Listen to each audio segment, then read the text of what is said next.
అక్క చెల్లెమ్మలకు చెప్పండి, ఫ్యాన్ ఎప్పుడు ఇంట్లోనే ఉండాలి.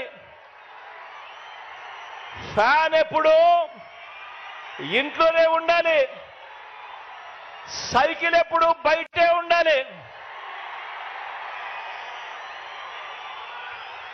తాగేసిన టీ గ్లాసు ఎప్పుడు సింక్ లోనే ఉండాలి.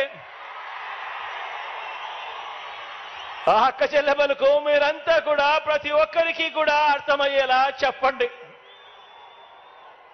ఇక మన పిల్లల చదువుల విషయానికి వస్తే, మన పార్టీ పేరు చెబితే, మీ జగన్ పేరు చెబితే గవర్నమెంట్ బడికి వెళ్లే పిల్లలకు గతంలో కూడా ఎప్పుడు చూడని విధంగా ఒక ఇంగ్లీష్ మీడియం, ఆ గవర్నమెంట్ బడులకు వెళ్లే పిల్లలకు ఓ విద్యా కానుక, ఓ గోరుముద్ద, బాగుపడతా ఉన్న స్కూళ్ళు నాడు నేడుతో మొట్టమొదటిసారిగా వాళ్ళ పుస్తకాలకు బైజూస్ కంటెంట్ తో అనుసంధానం, మొట్టమొదటిసారిగా వాళ్ళ టెక్స్ట్ బుక్లు బైలింగ్వల్ టెక్స్ట్ బుక్స్ గా